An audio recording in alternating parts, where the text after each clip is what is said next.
হলে তোমার মোটা এমনি ভালো হয়ে যায়। ভাবি তুমি এত কার সাথে কথা বলো? এই রাখো তো। দিন নাই রাত নাই বক বক বক বক করতেই থাকো। এই তোর মতো আর তোর ভাই মতো কি আমি এতিম? হ্যাঁ, আমার বাপ আছে, মা আছে, ভাই আছে, বোন আছে, আত্মীয় স্বজন অবাক নেই। হ্যাঁ বলো কথা কইনি। শোনো, তুমি আমার বলত মনে করছো? আমি কলেজে পড়ি, আমি সব কিছুই বুঝি। ওরে আমার শিক্ষিত রে, তোর এত কষ্ট করে বোঝা লাগবো না। আমি তোর বুঝাই কইতেছি, আমি আমার প্রেমিকের লগ কথা কইতেছি। তার লগে আমি 2 দিন পর ভাগ্যে যামু। তো কিভাবে যামু, কোথায় যামু তা নিয়ে বিশেষ আলোচনা চলতেছে। কি কইতেছো তুমি? কেন, তো শুনতে কি খারাপ লাগতেছে? তাহলে তুই এক কাজ কর, একটা লাং ধইরা তুই অপেক্ষা যা। আর তোর ভাইয়ের যে ইনকামের অবস্থা, আমার তো মনে হয় না আগামী 10 বছরের ভিতরে তোর বিয়া দিতে পারবো। তুই যদি এক লাং ধরে ভাগ্যে যাস, তাতে হলো তোর নাগরও পাবি আর তোর ভাইয়েরও টাকা পয়সা পাইছে দেবো। যা, এই কাজটা কর। দেখো ভাবি, তুমি আমার যা ইচ্ছা তা কও, কিন্তু আমার ভাইয়ের সম্পর্কে একটা কথাও কইবা না। হ্যাঁ ঠিকই কইছিস, তোর ভাইরে নিয়ে কোনো কথা করার ইচ্ছাও নাই। আর তোর ভাইরে কয়দিন পর তুমি উষ্ট।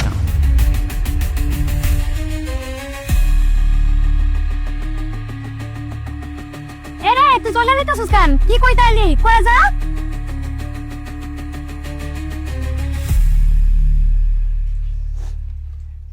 পরের দিন সকালে উঠে দেখি ভাবি ফোনে কথা কইতাছে। কলেজ থেকে আইসা দেখি ভাবি আর বাড়িতে নাই।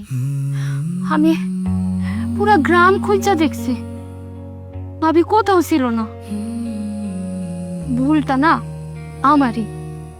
আমি যদি তোমারে জানাইতাম ভাইজান, তাইলে আর এই দিন দেখতে হইতো না।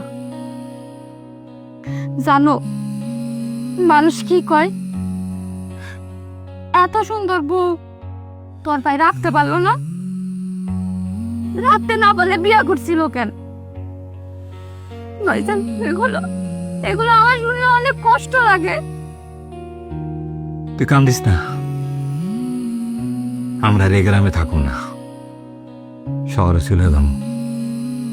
ওইখানে গিয়ে নতুন করে জীবন শুরু করুন, তার একটা ভালো কলেজে ভর্তি করা দেব। আমার এই জীবনে তো 2টা স্বপ্নই ছিল, একটা তোরে মানুষের মতো মানুষ করো, তোরে ধুমধাম করে অনেক বড় জায়গায় বিয়ে দেব।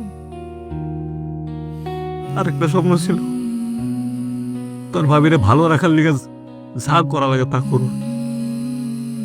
একটা স্বপ্ন তো ভাঙিয়ে গেল, আমার এই স্বপ্নটা আমি ভাঙতে দিব না।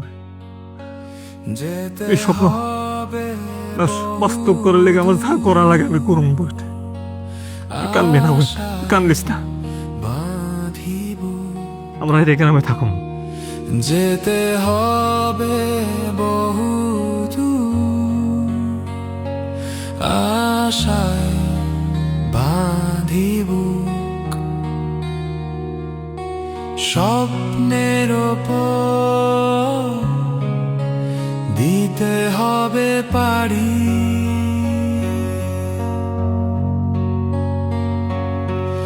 এ জীবন এই